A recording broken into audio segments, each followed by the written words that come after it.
성탄절 맞이한 오늘 이사야 7장 14절 말씀을 중심으로 하나님께서 주신 임마누엘이라는 제목입니다.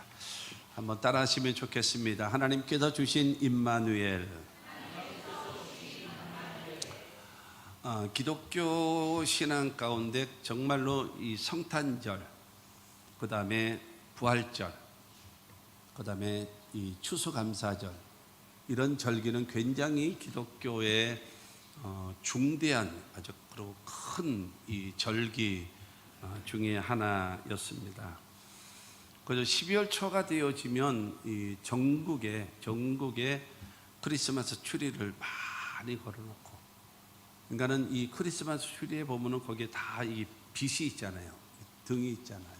근데 그것이 동방박사가 별을 따라서 이게 와서, 중요한 것은 베들레헴 예수 탄생하신 곳에 도착해서 그에게 경배하는 것처럼, 그래서 추리의 가장 그 위에 큰 별, 그래서 예수 탄생하신 그것을 찾아가는, 그리고 온통 12월 달부터 시작되어져서 1월 초까지 해가지고는 캐롤송 그래가지고 예수님 탄생하신 거에 대해서 온 우리나라뿐만이 아니라 전 세계가 여러분 이렇게 울려 퍼졌던 그런 때가 있었습니다.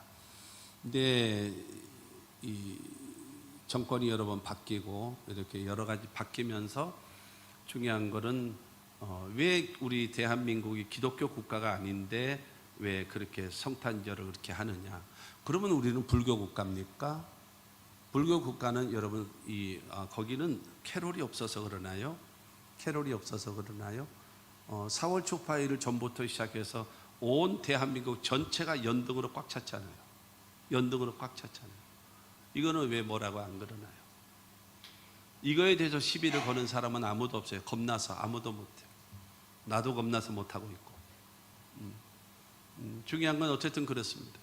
그러고 나서 여러분, 예수님 탄생하는 모든 종교들의 이 날로 여겨지고, 그래서 예수 탄생에 대해서 반대하는, 그래서 캐롤송도 못하게 하고, 저작권이다, 그 다음에 소음이 있다라고 하는 말도 안 되는 그런 논리를 가지고 이 제재를 하고, 왜냐하면은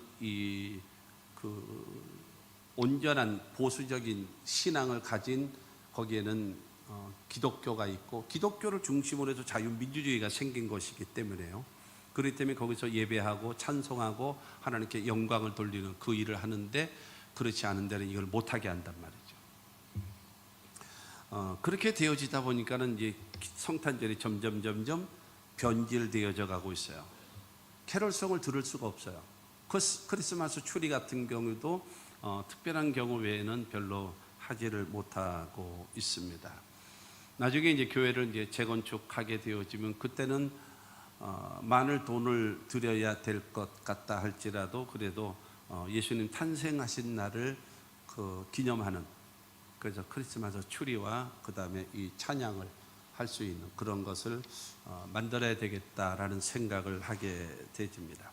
오늘 이사야 7장 14절에 주신 이 말씀은 예수님 탄생하시기 약 600년 전에 사역하시던 이사야 선지자가 그 시대적인 그 유대나라 이스라엘, 그 다음에 그 주변 국가들의 그 상황, 그걸 통해 가지고 그 다음에 이 상황에 유다 민족을 구원하시는 그 하나님의 계획을 설명하면서, 그러면서 메시아가 탄생할 것을 예언해 놓는 말씀인 겁니다.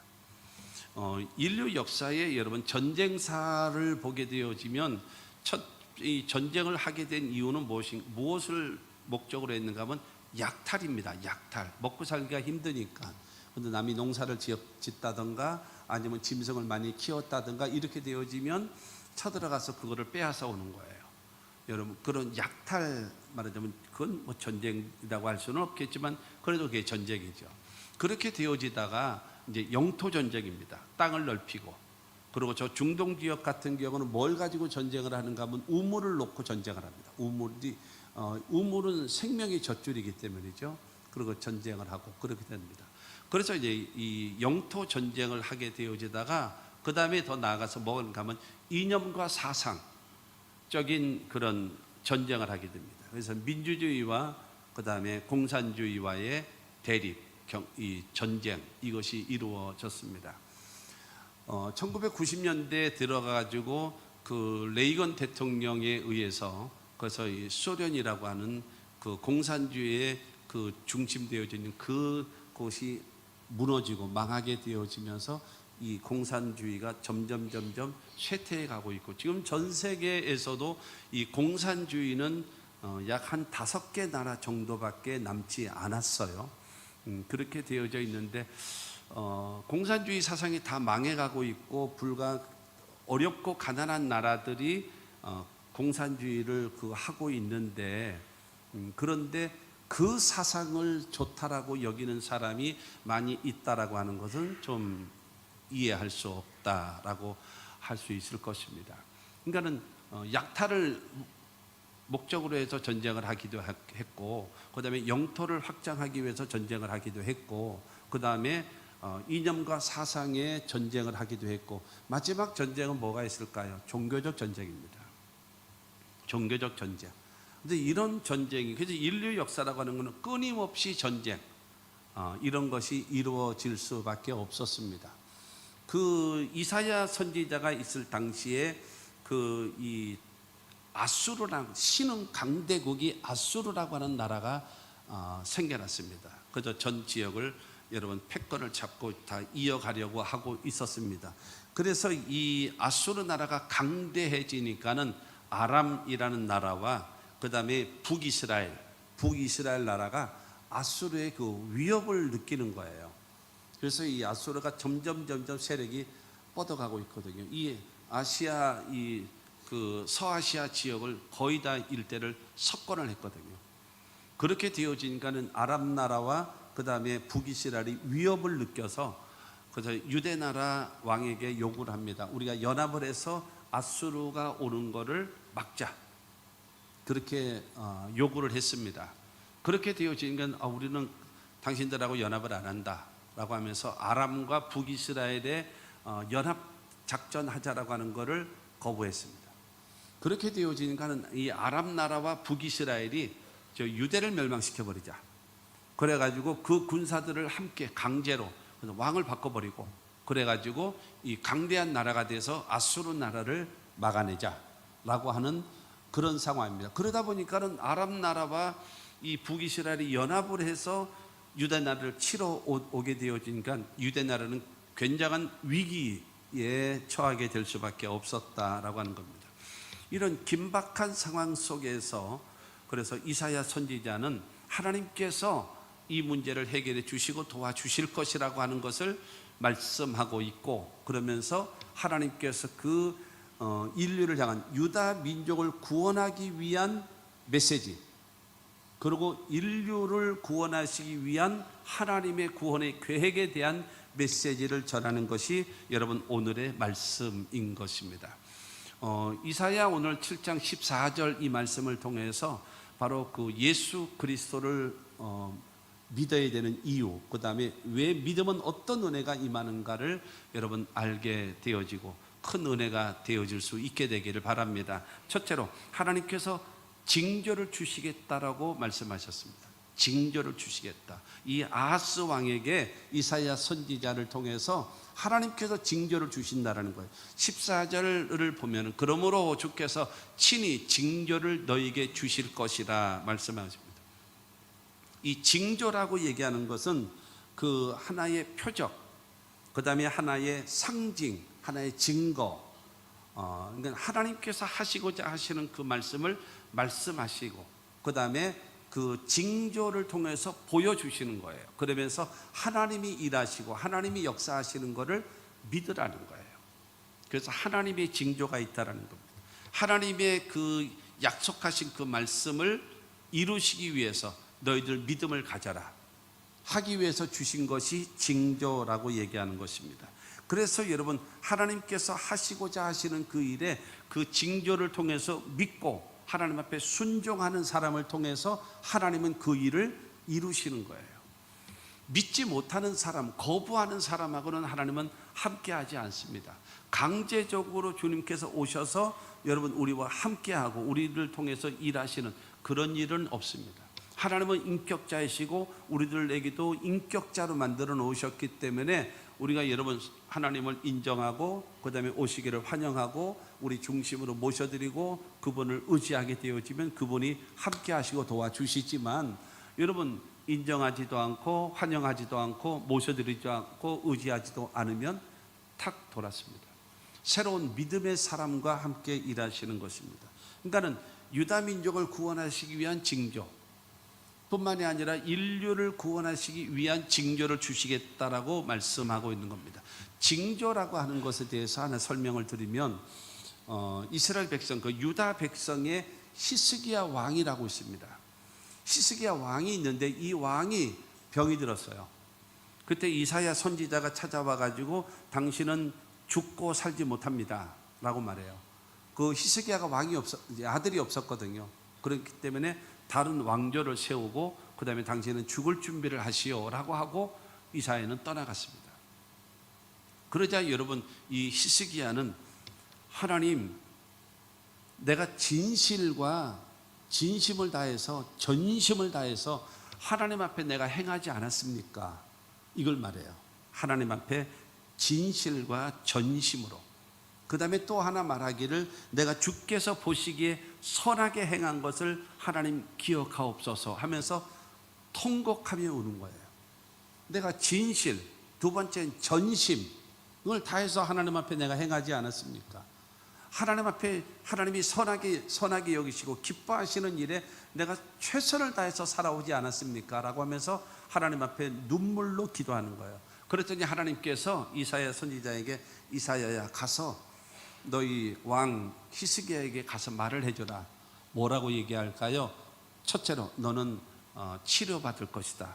두 번째로 성전 안에, 사흘 안에 성전 안에 들어갈 수 있도록 네가 온전해질 것이다. 그 다음에 세 번째로는 네가 생명일 15년을 연장시켜 줄 것이다. 그 다음에 네 번째로는 너희 나라를 지금 쳐들어와 있는 저 아수르 나라를 내가 그들을 멸망시켜 주리라. 그래서 여러분 히스기야가 그 주변을 에워싸고 있던 18만 5천 명이에요.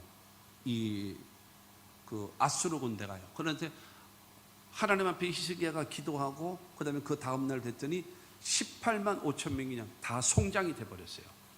그래서 아수르를 몰아내거든요. 그러니까 이사야가 와서 당신을 하나님이 치료하십니다. 그 다음에 3일 안에 성전에 올라갈 수 있습니다. 생명을 15년을 연장시켜 주실 것입니다. 그리고 아수르를 몰아내 주실 것입니다 라고 말하자, 여러분 이 열왕기하 20장 8절 말씀을 보면 히스기야가 이사야에게 이르되 여호와께서 나를 낫게 하시고 3일 만에 여호와의 성전에 올라가게 하실 무슨 징표가 있나이까 묻는 거예요. 증거가 있습니까? 하나님이 나를 치료하신다라는, 내가 3일 안에 내가 성전에 올라갈 수 있을 정도로 내가 부정한 병에서 치료함을 받고 그 다음에 하나님께서 나를 온전히 회복시켜 주신 이거에 대한 징표가 있습니까? 라고 묻는 거예요. 그래서 히스기야가 말합니다. 이사야가 히스기야 왕에게 무엇을 원하든지 얘기해봐. 하나님이 당신을 치료해주고 하나님께서 당신 생명을 15년 연장시켜주고 하나님께서 성전에 올라가게 하고 전쟁을 이기게 하시는 하나님께서 징표를 보여주실 거야 라고 얘기했더니 그러면서 여러분 이 히스기야 왕이 말합니다. 좋아요. 그러면요 이 해시계 있지 않습니까? 해시계. 우리나라도 옛날 세종대왕 때 그 해시계 만들어 놓지 않았습니까? 여러분 바깥에 대낮에 해가 떠 있을 때 바깥에 서 있으면 내가 이제 그림자가 있잖아요. 그럼 그림자가 있는 곳을 향하여 이 사방이 중심으로도 딱 세보면은 지금 몇 시구나 이게 나오잖아요. 아시죠? 나잖아요. 그런데 이 해시계가 지금 히스기야가 지금 그 이사야에게 얘기하는 거예요. 하나님으로부터 이 징표를 주십시오. 어떤 징표? 이 해시계가 앞으로 가는 거는 가능하기가 쉬울지 모르니까는, 그리고 뭐 대낮에 여러분 저기 앞으로 더 간다고 해도 잘 모르잖아요. 그러면 이 해시계가 뒤로 10도가 가게 해 주십시오. 이러는 거예요. 그러니까 쉽게 얘기해서 지금 11시 44분인데 9시 44분으로 돌려달라는 거예요. 시계를.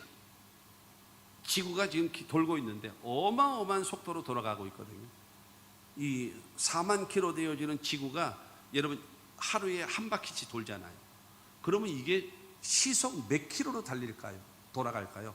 어마어마한 뭐 1000 몇백 킬로의 속도로 돌아요. 이게 지구가 돌고 있거든요. 이렇게 돌고 있는데 이거를 10도를 뒤로 물러가게 해달라는 거예요. 10도를. 그러니까는 11시 44분인데 9시 44분으로 돌아가게 만들어 달라는 거예요.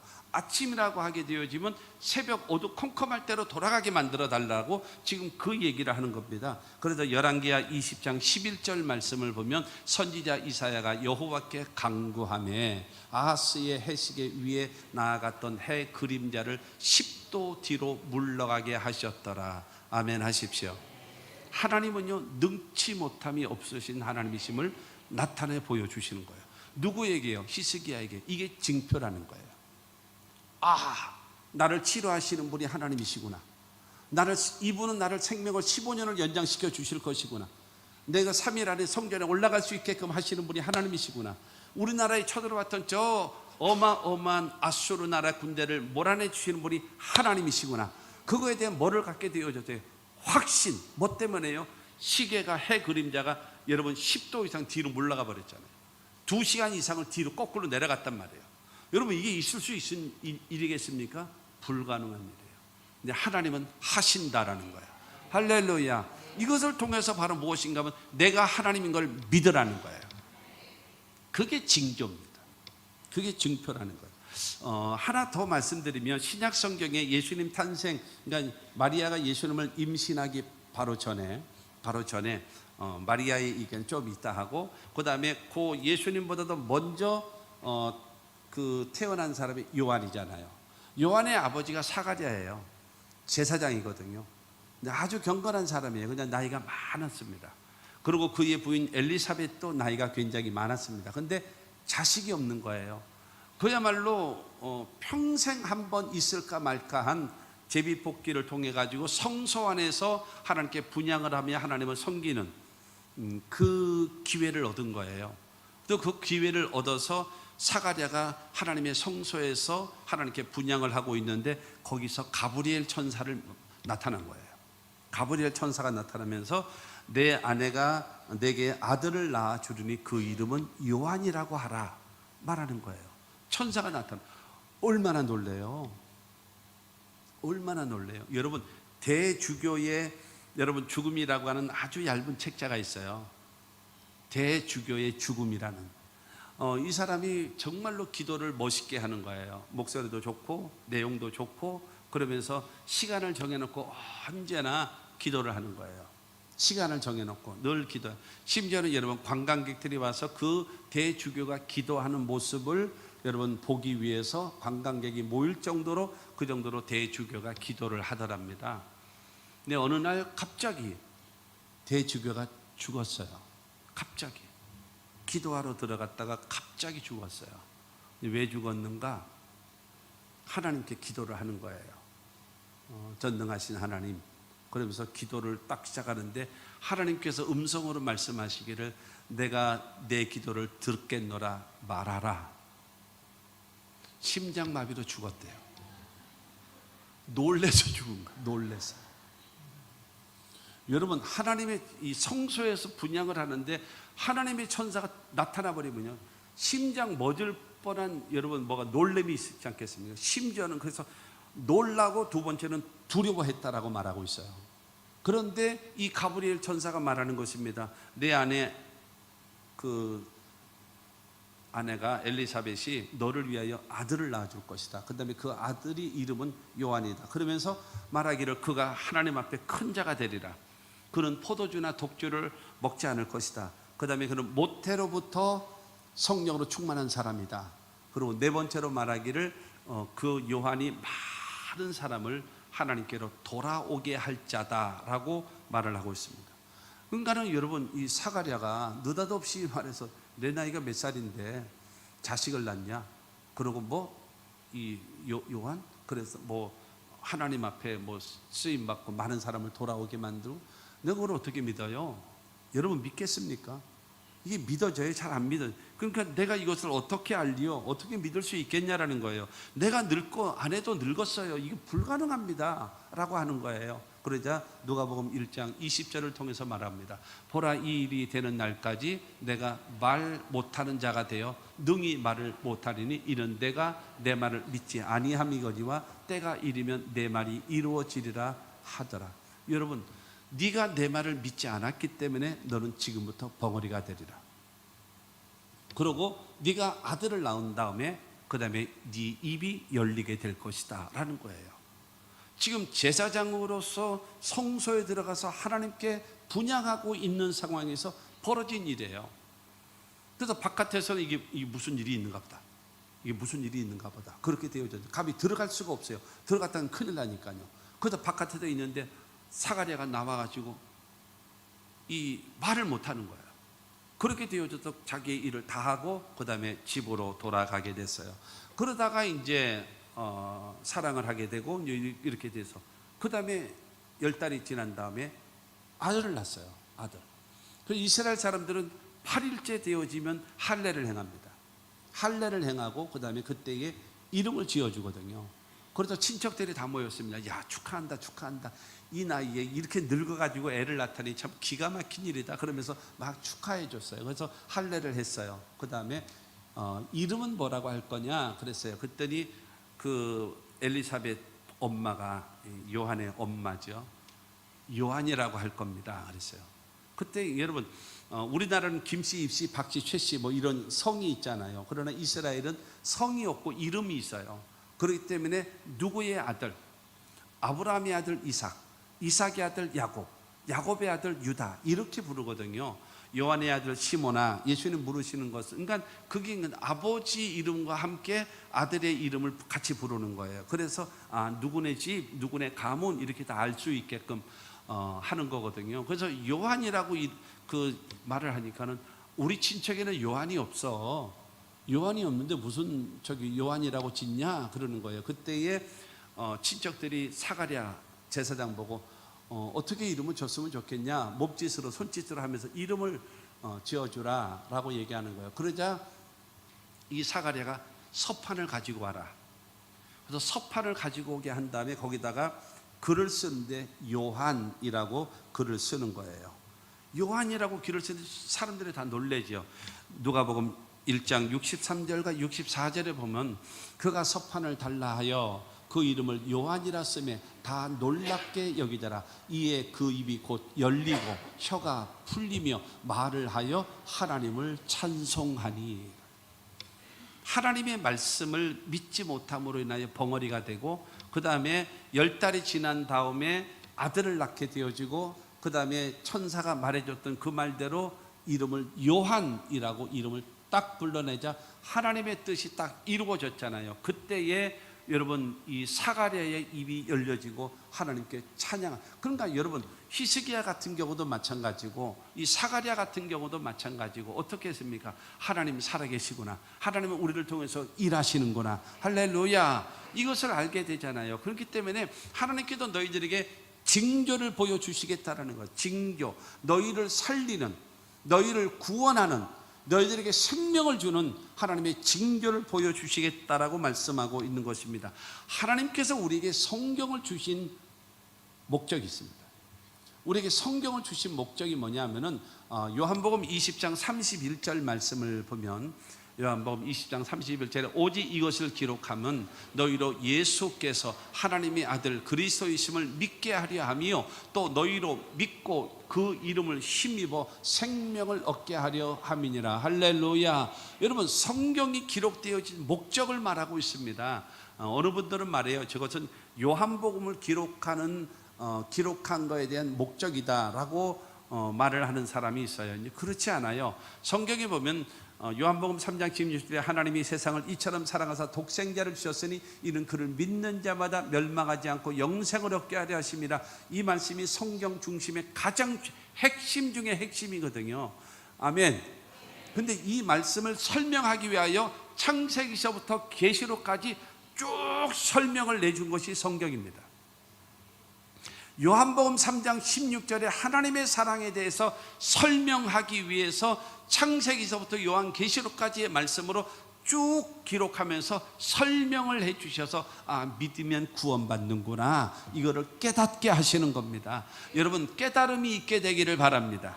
할렐루야. 그래서 성경이 기록되어 있는 목적이 바로 무엇인가 하면 예수께서 하나님의 아들 그리스도이심을 믿게 만들고, 할렐루야, 그 다음에 그 이름을 믿고, 그 다음에 그 이름을 힘입고 의지해서 뭐를 얻어요? 생명을 얻게 하기 위해서. 그렇기 때문에 하나님의 말씀, 성경을 주신 그 말씀은 바로 무엇인가 하면은 예수가 하나님의 아들 그리스도이심을 믿고, 그 다음에 예수를 나의 구주로 믿고, 그 다음에 그 예수를 의지함으로 인하여 생명을 얻게 되고 축복을 소유할 수 있게 되어진다는 사실을 믿게 되기를 주의 이름으로 축원합니다. 그래서 모든 성경은 하나님의 감동으로 된 것으로 교훈과 책망과 바르게 함과 의로 교육하기에 유익하니 이는 하나님의 사람으로 온전하게 하며 선한 일을 행하기에 온전하게 하려 하십니다. 하나님의 말씀을 접하면, 하나님의 말씀이 무엇입니까? 첫째로 거룩한 말씀이고, 두 번째로 생명의 말씀이고, 세 번째는 약속의 말씀이고, 네 번째는 능력의 말씀임을 믿게 되기를 주의 이름으로 축원합니다. 거룩한 말씀을 접하는 자들에게 말과 생각과 삶이 거룩해지는 거예요. 여러분, 생명의 말씀을 접하는 사람들마다 생명과 영생을 얻게 되는 겁니다. 하나님의 약속의 말씀을 붙들고 기도하는 자들마다 나에게 주신 그 약속이 성취되고 이루어지는 것입니다. 그리고 능력의 말씀을 접함으로 인하여 죄사함의 능력, 치료의 능력, 축복의 능력, 기적의 능력이 임하게 되는 겁니다. 그러므로 이 하나님의 말씀으로 교훈과 책망과 바르게 함과 의로 교육되어져서 하나님의 사람으로 온전하게 되어지는 그와 같은 역사가 있게 되기를 주의 이름으로 축원합니다. 그래서 하나님의 말씀을 첫째로 읽고, 두 번째는 듣고, 세 번째로 공부하고, 네 번째로 암송하고, 다섯 번째로 묵상하고. 할렐루야. 첫째, 읽고 듣고 공부하고 암송하고 묵상하고. 시작. 읽고 듣고 공부하고 암송하고 묵상하고. 할렐루야. 이렇게 되어짐으로 여러분 하나님의 사람으로 온전해지고, 하나님이 원하시는 일에 순종하며 그 뜻을 이룰 수 있는 그 역사가 있게 되기를 주의 이름으로 축원합니다. 여러분, 성경을 통해서 예수가 하나님의 아들 그리스도이심을 믿게 만들고, 그 이름을 믿고 그 이름을 힘입어서 영생을 얻게 하는 것이 성경은 하나님의 징표인 겁니다.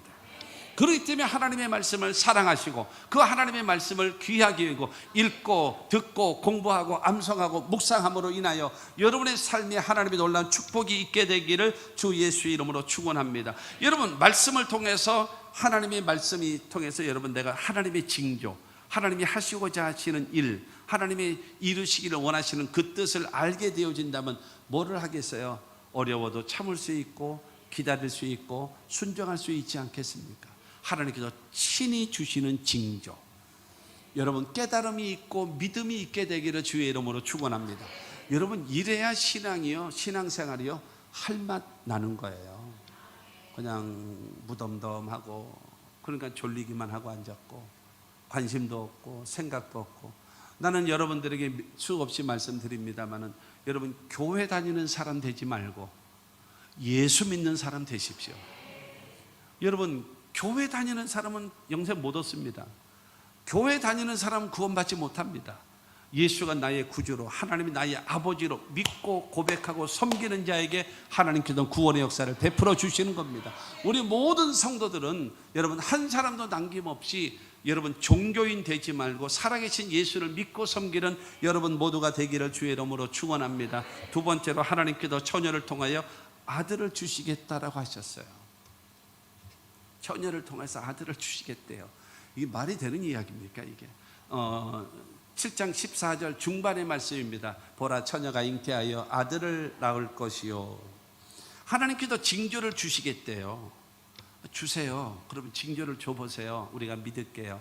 그랬더니 하나님께서 이사야를 통해서 하신 말씀이 처녀가 잉태하여 아들을 낳을 것이요 라고 말하는 거예요. 처녀가 뭐예요? 성숙한 사람인데 남자와의 성적 관계를 이뤄 본 경험이 없는 사람이에요. 그런데 그 여자가, 그 처녀가 임신을 한 거예요. 그들은 아들을 낳는데요. 이게 하나님의 징조라는 거예요. 이게 징조라는 거예요. 여러분, 처녀가 잉태하여 아들을 낳는 것이 인간의 이성으로 믿어지나요? 믿어질 수가 없는 거예요. 우리가 이해가 될 수 있나요? 여러분, 불가능한 것입니다. 그러나 여러분 기억하실 것이 있습니다. 하나님은 천지와 만물을 창조하신 하나님을 믿으십니까? 별로 안 시원찮. 여러분, 하나님이 천지와 만물을 창조하신 하나님을 믿으십니까? 뿐만이 아니라 저와 여러분 아담과 하와를 하나님께서 직접 만드셨잖아요. 인간된 저와 여러분들을 만드신 분이 하나님이신 걸 믿으십니까? 그런데 여러분, 처녀가 잉태하여 아들을 낳는 것이 못 믿어집니까? 여러분, 믿어질 수 있는 거 아니겠어요? 이 우주 만물을 만드신 분이신데, 그리고 사람을 손으로 직접 만드신 분이신데 못 하시겠습니까? 가능할 수 있지 않겠어요? 근데 우리가 여러분 반드시 기억하십시오. 하나님을 이해하려고 하지 마십시오. 하나님이 하신 일, 그 다음에 하나님께서 하실 일, 하신 것과 하실 일 이해하고 믿습니까? 아니에요. 여러분, 우리가 이해할 수가 있고 동조할 수가 있고 합리적이네요, 괜찮네요, 하세요. 그렇다면 그분은 하나님이 아니시죠. 그렇잖아요. 위대한 겁니다. 전에도 한번 얘기했던 것처럼 여러분, 그 진흙을 큰 한 삽을 퍼가지고 어린아이에게 줬다고 쳐보세요. 그거 갖고 뭐 만들어요? 자동차도 만들고 탱크도 만들고 뭐 집도 만들고 두꺼봐 뭐 이거 하면서 여러분 그거 만들지 않겠습니까? 그런데 그 진흙을 도예가가 여러분 큰 한 삽을 떠서 줬다면 그 사람은 그걸 갖고 뭘 만들겠어요? 도자기를 만들죠. 그렇지 않겠어요? 실력이 있어야 만드는 거지만 도자기를 만들지 않겠습니까? 그런데 그 흙을 갖다가 누구에게요? 과학자들한테 갖다 주면요, 과학자들에게 거기에서 성분을 뽑아내고 이렇게 만들어 가지고 반도칩을 만들어요. 그걸 통해서 여러분 핸드폰을 만들고 컴퓨터를 만들고 우주를 날아다니게 만드는 그 일을 만들어내는 것이 진흙에서 만들어내는 거예요. 뭐의 차이가 있을까요? 똑같은 진흙인데 어떤 아이는 여러분 그야말로 장난감을 만들고 있고, 어떤 사람은 도자기를 만들고 밥그릇을 만들고 이걸 만들고, 그 다음에 과학자는 그걸 가지고 반도칩을 만든단 말이에요. 뭐 차이인가요? 수준 차이거든요. 다 똑같은 사람이고 똑같은 흙이지만 그것을 관리할 줄 아는 사람의 수준이 장난감이냐 도자기냐 아니면 반도칩이냐 결정이 나는 거 아니겠습니까? 그와 마찬가지로 우주와 만물을 창조하신 이 하나님께서 못하시겠냐라는 거예요. 그러니까 뭐냐면 믿으라는 거예요. 여러분, 우리가 하나님은요 믿음의 대상이고 섬김의 대상이지 이해의 대상이 아니라는 거예요. 내가 이해할 수 있는 것만 하나님께서 일하신다면 그분은 하나님이 아니시라니까요. 위대한 여러분 하나님을 어떻게 여러분 내 수준으로, 거울 좀 봐야지 지 수준이 어떤지, 자기 수준이 어떤지 거울도 안 봐. 여러분 그렇잖아요. 내가 이해할 수 있는 하나님이라면 어떻게 그분이 하나님이시겠습니까? 그렇기 때문에 저와 여러분들이 바로 무엇인가 하면 바르게, 그러니까 하나님께서 하신 일과 하실 일에 대해서, 그러니까 우리는 손에 잡히지 않고 귀에 들리지 않고 내 앞길 칠흑같이 어두울지라도 하나님이 하신 일을 믿고 하실 일도 믿고 아멘하고 섬기는 겁니다. 여러분, 인간의 힘으로는 할 수 없는 것을 하나님은 하실 수 있는 거예요. 여러분, 우리에게는 불가능한 것을 하나님에게는 가능하다는 사실을 기억하시고, 다시요, 하나님을 이해하려고 하지 마십시오. 믿음을 가지고 섬기십시오. 두렵고 떨림으로 섬기십시오. 하나님께서 저와 여러분을 통해서 일하시게 될 것입니다. 사가랴를 만나셨던 그 가브리엘 천사가 이 갈릴리 지역에 살고 있는 마리아를 찾아왔어요. 그래서 누가복음 1장 30절 31절에 보면요, 천사가 이르되 마리아여 무서워하지 말라, 내가 하나님께 은혜를 입었느니라. 31절 보라, 내가 잉태하여 아들을 낳으리니 그 이름을 예수라 하라. 천사가 나타났어요. 그러면서 이 마리아에게 말합니다. 너는 하나님께 은혜를 입은 자다. 네가 잉태하여 아들을 낳을 것이야. 그 이름은 예수라 하라 라고 말해요. 이 말을 들었던 마리아는요 깜짝 놀라는 거예요. 34절 말씀 보면 마리아가 천사에게 말하되 나는 남자를 알지 못하니 어찌 이 일이 있으리이까. 나는 남자를 알지 못해요. 여러분, 남자를 알지 못하는 여자가 있습니까? 그런 게 어디 있어요? 요즘에는요 1살 넘은 애들도요 남자아이는 여자아이를 알고요 여자아이는 남자아이를 알아요. 같은 남자끼리는 서먹서먹해도요 여자아이를 보면요 되게 좋아해요. 가르쳐 주지도 않아도 기가 막히게 알아. 여러분, 그런데 이 성숙한 여러분 여인이 남자를 모르겠습니까? 알지 못한다라고 얘기하는 것은 야다라는 말이거든요. 야다. 제가 많이 설명을 드렸었어요. 야다라고 얘기하는 것은 경험을 통해서 확실히 아는 것을 말합니다. 특별히 저 야다라고 하는 저 말은 특별히 남자와 여자와의 성적 관계를 말할 때 많이 사용을 합니다. 그래서 성적 관계를 통해서 상대방을 정확하게 아는 것을 말하거든요. 나는 남자를 알지 못합니다 라고 하는 것은 남자라는 그 자체를 모르는 것이 아니라 나는 남자와의 성적인 접촉이 전혀 없는 사람입니다 라고 말하는 거예요. 그런데 나에게 어떻게 이런 일이 가능하겠습니까? 라고 나서 이제 그 가브리엘 천사에게 말합니다. 그러자 가브리엘 천사가 35절을 통해서 말합니다. 35절 천사가 대답하여 이르되 성령이 내게 임하시고 그 지극히 높으신 이의 능력이 너를 덮으리니 이러므로 나실 바 거룩한 이는 하나님의 아들이라. 성령이 내게 임하게 되고, 두 번째로 지극히 높으신 하나님의 능력이 너를 온전히 덮어버리게 되어지면, 그러면 너는 아이를 잉태하게 되어지고 아이를 낳게 되는데 그가 바로 하나님의 아들이다라는 거예요. 여러분, 이와 같은 그 가브리엘 천사의 말을 들은 거예요. 그러자 그 마리아는 38절을 통해서 말합니다. 마리아가 이르되 주의 여정이오니 말씀대로 내게 이루어지이다 하며 천사가 떠나가니라 라고 말합니다. 성령이 임하고 지극히 높은 하나님의 능력이 나에게 임하셔서 내가 아이를 잉태하게 되고 그 다음에 아이를 낳게 된다. 근데 그가 하나님의 아들이다 라고 하니까는 그러면 나는 주의 여종입니다. 주의 뜻대로 하십시오. 죽든지 살든지 하나님의 뜻대로 나를 통해서 하나님의 뜻을 이루어 주십시오 라고 말하는 거예요. 여러분, 지금 이런 말을 하는 딸이나 아는 여자가 있으면 그거는 아니에요. 그거는 몰래 애인이 생겨서 생긴 겁니다. 이거는 인류 역사에 딱 한 번밖에 없는 사건이에요.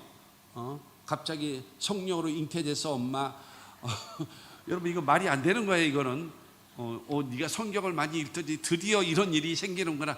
웃기는 소리 하지 마세요. 그건 거짓말이야. 그거는 가끔가다 이런 말씀을 들으면서 지가 무슨 계시라도 받은 것처럼 엉뚱한 소리 하는 사람들이 있는데 그건 100% 몰래 나가서 바람 핀 거예요. 그거 여러분, 이루어지는 거예요. 근데 여러분, 모든 일에는 위기라는 것이 있습니다. 위기, 위험과 기회. 위험이라고 하는 것은 무슨 위험이 있겠습니까? 약혼자에게 파혼을 당하죠.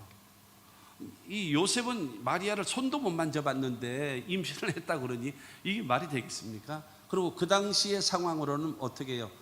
돌에 맞아 죽거든요. 돌에 맞아 죽지 않게 되어지면 어떻게 되어지는가 하면 가족과 동네의 사람들로 인해서 추방을 당합니다. 사람 구실을 못하게 만들고 그 집에 있을 수 없게 버림받게 되는 거예요. 이게 위험입니다. 그러나 기회가 또 있어요. 무슨 기회냐면요, 구원자이시고 만왕의 왕이시고 하나님의 아들을 낳는 큰 엄청난 인류 역사에 한 번밖에 없는 기회예요. 근데 여기서 이제 내가 선택을 하는 겁니다. 선택.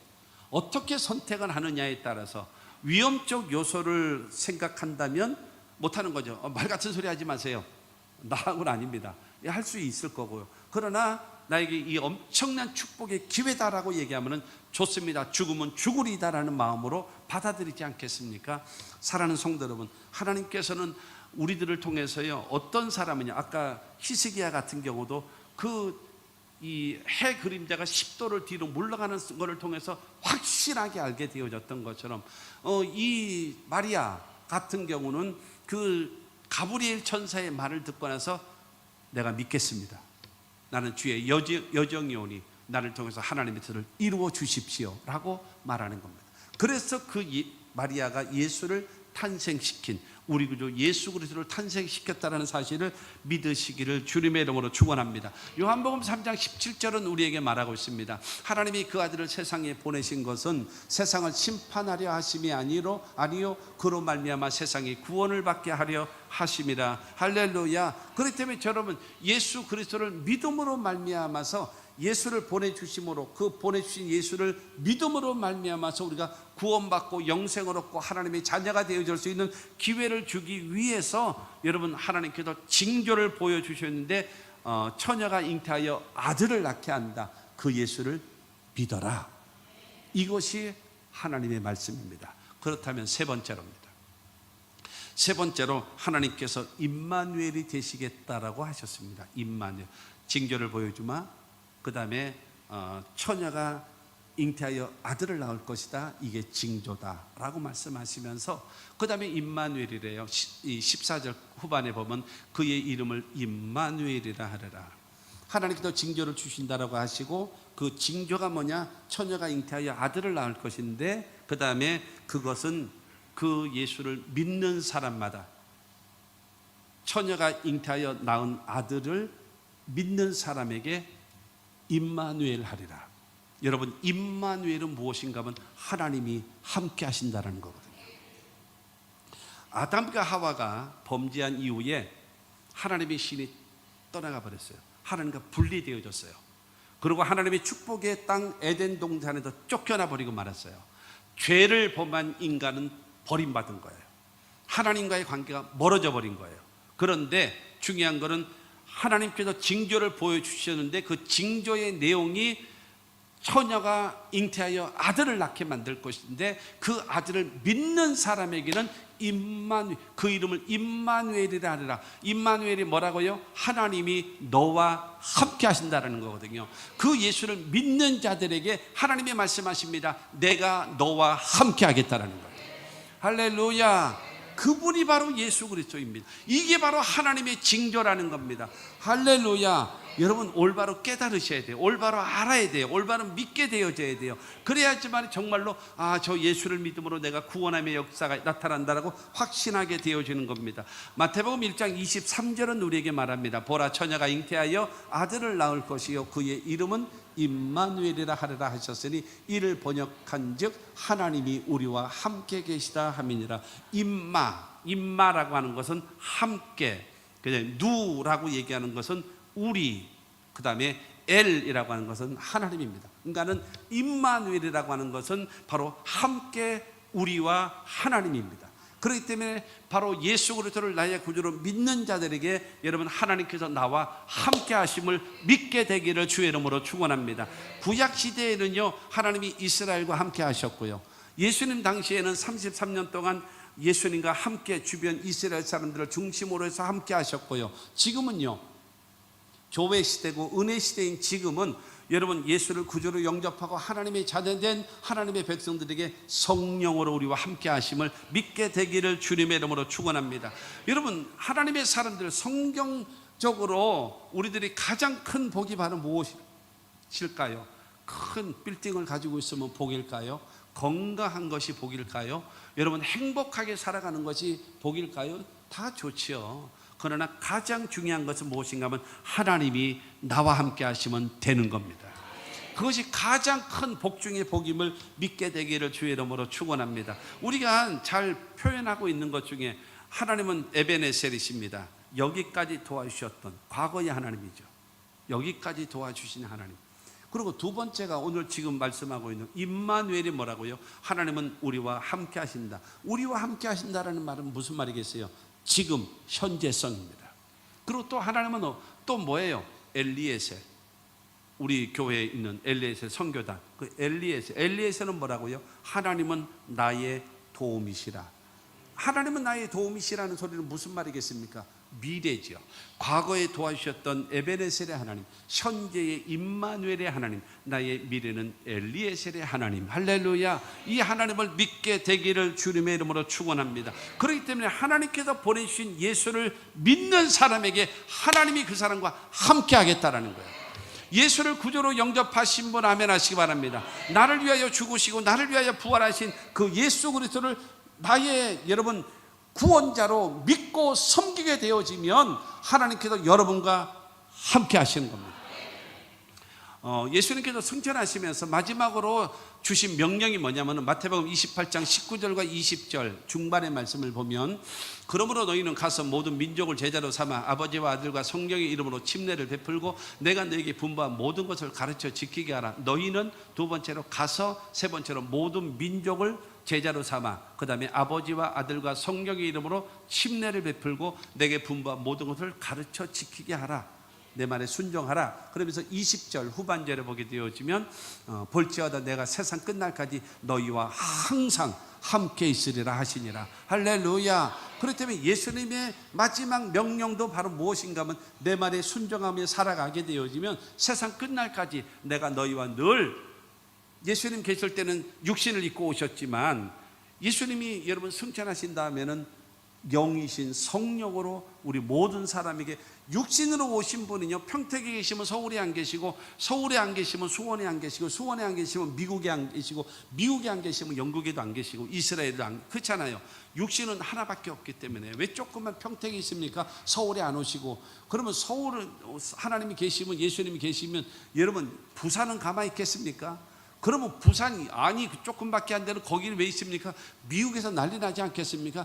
예수님은 여러분 그야말로 이 육신을 입고는 감당할 수가 없는 거예요. 그래서 영으로 오셨기 때문에 여러분 한 군데, 만 군데, 10만 군데, 1000만 군데 모든 지구 어디에도 동일하게 역사하는 분이 하나님의 성령임을 믿으시기를 주님의 이름으로 축원합니다. 그리고 고린도전서 3장 16절과 17절에 보면은 너희가 하나님의 성전인 것과 하나님의 성령이 너희 안에 계시는 것을 알지 못하느냐. 누구든지 하나님의 성전을 더럽히면 하나님이 그 사람을 멸하시리라. 하나님의 성전은 거룩하니 너희도 그러하니라. 여러분 예수를 구주로 영접하는 자들에게요 하나님께서 여러분 성령으로 저와 여러분들을 성전 삼고 함께 거하신답니다. 할렐루야. 거룩하신 하나님이 영이 나와 함께 하신대요. 여러분 그 하나님이 나와 함께 하시니, 하나님이 거룩하시니, 또한 성전이 거룩하니 저와 여러분들의 몸과 마음과 삶도 여러분 거룩해지는 하나님의 사람들이 되어지기를 주 예수 이름으로 축원합니다. 이 모세는요 레위기 11장 45절을 통해서 말합니다. 나는 너희의 하나님이 되려고 너희를 애굽 땅에서 인도하여 낸 여호와라. 내가 거룩하니 너희도 거룩할지어다. 여러분 거룩하신 하나님을 접하기 때문에 우리는 말도 생각도 우리의 삶도 거룩해지는 그 역사가 이루어지게 됨을 믿게 되기를 주의 이름으로 축원합니다. 우리의 삶의 목적이 바로 무엇인가요? 여러분 하나님의 영광과 거룩함을 이루며 살 수 있는 그 은혜가 있게 되기를 주의 이름으로 축원합니다. 결론으로 여러분 이 이사야 7장 11절 12절에 보면요, 너는 내 하나님 여호와께 한 징조를 구하되 깊은 데에서든지 높은 데에서든지 구하라 하시니 아하스가 이르되 나는 구하지 아니하겠나이다. 나는 여호와를 시험하지 않겠나이다 한지라. 이사야가 말하는 겁니다. 북이스라엘이 쳐들어오고 아람 나라가 쳐들어오잖아. 근데 하나님께서 너희 유다 민족을 구원해 주신대. 증거를 하나님께 구해. 아무리 높은 것도 하나님이 해 주실 것이고, 아무리 낮고 천한 문제라도 네가 요구하는 거 다 들어줄 거야. 그랬더니 여러분 이 아하스 왕이 이사야에게 말합니다. 나는 하나님의 징표 안 구해요. 나는 하나님의 그 능력을 구하지도 않아요. 나 믿지 않아요 라고 거부하는 거예요. 거부하는 거예요. 그렇기 때문에 심판을 받거든요. 그런데 오늘 이사야 7장 14절이잖아요 15절을 보면은요, 그가 악을 버리며 선을 택할 줄 알 때가 되면 엉긴 적과 꿀을 먹을 것이라. 여러분 악이라고 하는 것은 하나님의 말씀을 믿지 않는 거예요. 하나님의 복음을 받아들이지 않는 거예요. 그러면 선을 택한다라는 것은 무슨 말이겠습니까? 하나님의 징조, 하나님의 구원의 약속의 말씀을 믿는 것이 선한 것입니다. 그래서 여러분, 하나님께서 주신 그 징조의 그 말씀을 믿는 사람에게 뭐를 주신다고요? 엉긴 젖과 꿀을 먹을 것이라 말씀하세요. 엉긴 젖이 뭔가 봤더니요, 우유를 그 엉기게 해서 만든 유제품, 그래서 뭐 요플레라든가 치즈 종류가 그 엉긴 젖이라 그러더라고요. 그 다음에 꿀이라고 하는 것은 벌꿀이 아니라 대추 야자나 무화과즙에서 나오는 그런 시럽 같은 그런 꿀이거든요. 여러분, 젖과 꿀, 젖과 꿀이 뭐예요? 하나님께서 약속하신 가나안 땅이 젖과 꿀이 흐르는 가나안 땅이거든요. 그러니까 중요한 것은 네가 그것을 믿으면 젖과 꿀이 흐르는 가나안 땅의 축복을 너에게 줄 것이다라는 거예요. 여러분, 이 모세를 통해서 이스라엘 백성들이 들어가야 될 가나안 땅이 어딘가? 젖과 꿀이 흐르는 가나안 땅입니다. 그것이 신명기 8장 7절 말씀을 보면 내 하나님 여호와께서 너를 아름다운 땅에 이르게 하시라니 그곳은 골짜기든지 산지든지 시내와 분천과 샘이 흐르고, 여러분, 이 광야 살고 있는 그들에게 물이 풍성한 충분한 물이 있는 곳이라는 거예요. 물. 그 다음에 8절 말씀을 보면은 밀과 보리의 소산지요 포도와 무화과와 송료와 감람나무와 꿀의 소산지라, 무엇인가 하면 농작물이 풍성한 곳이다라는 거예요. 그리고 9절 말씀을 보면은 내가 먹을 것에 모자람이 없고 내게 아무 부족함이 없은 땅이며 그 땅의 돌은 철이요 산에서는 동을 캘 것이라. 여러분, 이 지하 자원이 광물질이 풍성하다라는 거예요. 많지 않거든요. 그러나 하나님께서 이 북부 지역에는 많이 그걸 주신다고 하셨고, 지금은요, 얼마 전서부터 여러분 원유가 쏟아나오고 천연가스가 나옴으로 인해서요, 전 세계에서 기름값이 가장 비싼 데가 이스라엘이었어요. 왜냐하면 주변에 있는 산유국들이요, 이스라엘에게 안 파는 거예요. 그래서 저 멀리 있는 아프리카에서 산다든가 멀리서 사갖고 오기 때문에 전 세계에서 기름값이 제일 비싼 나라였는데 300년을 쓰고도 남을 수 있는 기름이 여러분 발견하게 된 거예요. 그리고 천연가스까지 나오게 되어져서, 여러분, 저 독일과 더불어 지금 우크라이나 전쟁을 하고 있는데 러시아에서 가스를 보내주기 때문에 도와주지 못하고 있거든요. 그러니까 이스라엘이 우리가 도와줄게 그래가지고 이 가스관을요 지금 유럽을 향하여 지금 매설하고 있습니다. 이스라엘이 우리가 대줄게 걱정하지 마 그러면서 해줄 수 있는 이렇게 광물질이 풍성할 수 있도록 하나님이 축복하시는 겁니다. 그리고 10절 말씀을 보면은 10절에 내가 먹어서 배부르고 내 하나님 여호와께서 옥토를 내게 주셨으므로 말미암아 그를 찬송하리로다. 바로 무엇인가 하면 충분한 물이 있고 농작물이 풍성하고 지하자원 광물질이 풍성하며 풍성한 옥토와 같은 땅을 너에게 주셔서 너의 삶 속에 뭐요? 부족함이 없도록 주시겠다라고 말씀해 놓으신 것입니다. 여러분, 이 말은 무슨 말이겠습니까? 여러분, 하나님께서 징조로 보내주신 그 예수 그리스도를 믿는 자들에게 하나님께서 엉긴 젖과 꿀을 주리라. 젖과 꿀이 흐르는 가나안 땅이 되게 하셔서 여러분 물도 많게 되어지고, 그 다음에 농작물도 먹을 것도, 그 다음에 땅도 좋은 곳으로 하나님이 만들어 주시는 것입니다. 이 은혜가 우리에게도 있어질 것을 믿게 되기를 주 예수 이름으로 축원합니다. 여러분, 그것이 이 땅의 축복의 가나안이고, 사람은 누구나 살다가 언젠가는 다 죽게 마련입니다. 죽게 되어지면 하나님께서, 여러분, 애굽이라고 하는 것은 세상을 말하고요, 그 다음에 교회, 이 광야 생활이라고 하는 것은 사도행전 7장에 보게 되어지면 교회 생활이라고 하고, 요단강을 건너서 가나안을 들어가는 것은 우리가 내세에 가야 될 천국을 말하거든요. 근데 그곳 바로 우리가 이 땅에 살다가 세상 떠나게 되어지면 하나님이 예비하신 영원한 천국에 들어감을 믿게 되기를 주님의 이름으로 축원합니다. 그러므로 하나님께서 주신 그 임마누엘, 그 징조가 뭐예요? 처녀가 잉태하여 아들을 낳으리라. 그 아들을 믿으면 임마누엘, 하나님이 여러분과 함께하는 겁니다. 그 하나님과 더불어 성공적인 인생과 승리하는 인생을 살아가는 하나님의 사람들이 다 되시기를 주의 이름으로 축원합니다.